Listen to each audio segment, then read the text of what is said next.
Greetings! I am Sean Redman, aka the cheesily named Darth Sean. And now that we live in a post-Force Awakens universe, I felt it was time to check out Aftermath. If you haven't seen it, I did a review on Aftermath pretty quickly after it came out. That will be in the description below. Also, I'll probably put it somewhere on the screen. I'm not really sure where it's going to be. So you can click it and check that out. Short story, I didn't really love Aftermath. I was really disappointed by it. But I did say I wanted to revisit it when Force Awakens came out. So, does it continue to disappoint? Or does it improve? Star Wars Aftermath by Chuck Wendig. Now, I both reread this book, and I also listened to it on Audible.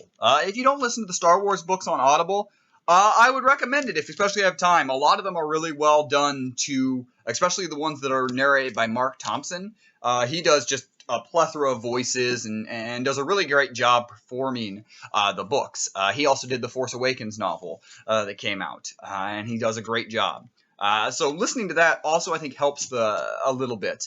But a short story, short, I still don't love Aftermath.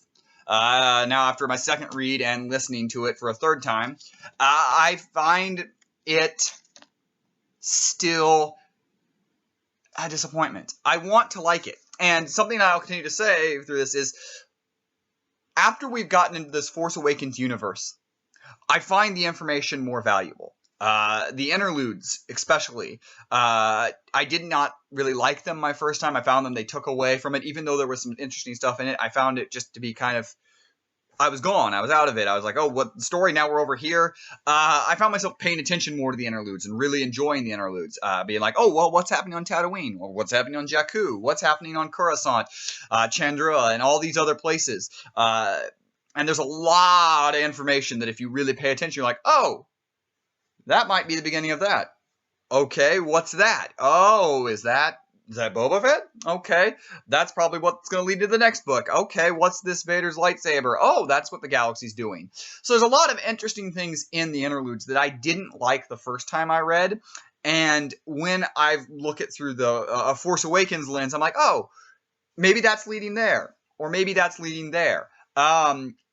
The other thing I really found myself enjoying more in this book than I had previously was a lot of the side of the Empire. I obviously love Rae Sloane. I think she's the most developed character in this book.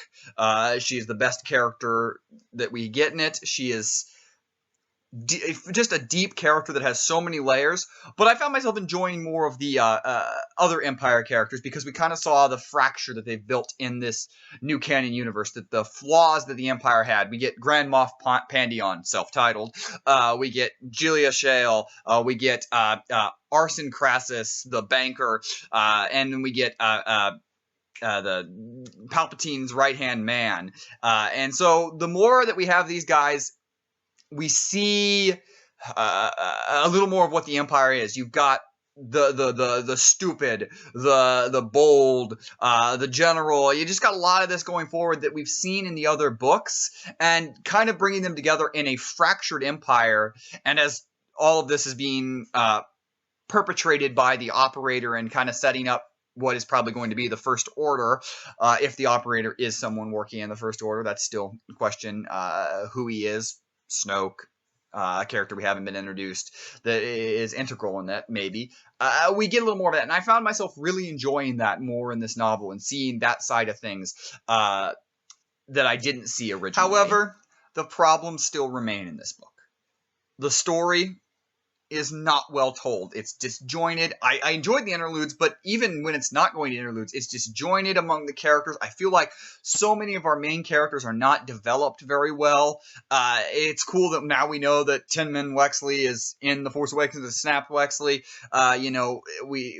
I kind of was able to read and be like, okay, I'm trying to get knowing that he's going to get to that point. So that's kind of okay. And I always felt Tin Man and Nora Wexley are the most developed of our heroes. But even then, they feel a little underdeveloped. They feel like I'm totally buying into them. I'm not totally sure what they're doing throughout of it. I like the characters of Jaz Amari. Seeing a female Zabrak as a bounty hunter is interesting. But again, she's a one-note character. I love Sinjir, but even him is not fully developed. I feel like I want more, and maybe we'll get more from these characters definitely in the future. So that will be helpful. But in this book, they're just not developed. The best example is John Burrell, who is a military guy who's dropped in there nearing the last third of the book, and we get like 2 little subsets, but he's apparently this really important character through it, and but we barely get anything in him, but he's there, and you have maybe 20-30 pages that even equate to anything about John. No history, nothing, and that's how a lot of the characters feel. They're just flat, and Wendig has taken a lot of flack for this book, and I just feel because it is written so differently than Star Wars books, but it's not even that the style is different than, say, a Tarkin or a Lords of the Sith or a Dark Disciple or a Lost Stars, but it's that everything feels fan-fiction-y. This feels so much like a fan-fiction Star Wars story, in that it tries so hard to be Star Wars. There's so many line references to other movies, and that there are times where I'm just like, there's something that said, like, Ackbar almost says something along the line, it's a trap type of thing. You're like, ugh, groans. You're just like, because it's thrown in. It feels so forced. It just felt like it was trying to be Star Wars instead of just being a good story. And that's a problem with it. I do look forward to, hopefully, some of these maybe being fixed in Aftermath Life Debt, but if that's kind of the same style, this trilogy is just never going to be able to take off the way it should. However, I will say, through the new lens, seeing this with more information, it is a great information book. There's so much information in here that if you spend time and really look at it, you can pick up a lot of stuff. But as a coherent, complete story, I still find it just lacking. In the end, there's a lot of good in this book, and more than I thought. But it still is probably the weakest. Well, Heir to the Jedi, but it's still one of the weakest in the new canon. It's cool to see Ackbar. I found that more and more in this reread, that Ackbar is a really integral part that I didn't really think about as much the first time I read, and I enjoyed seeing him. I enjoyed the Empire. I enjoy a lot of the information in the interludes, but I just can't fall in love with the characters like I feel like you should, and that is going to forever be a problem with this book. But still, I think there is enough information that, especially once you finish The Force Awakens, to go back and read it, to be like trying to piece together this 30 years that takes place between Jedi and The Force Awakens. So what do you guys think? Have you revisited Aftermath since watching The Force Awakens? Did you like it the first time? Let me know in the comments below. As always, like this video and subscribe to the channel. And I am Sean Redman, aka the cheesily named Darth Sean.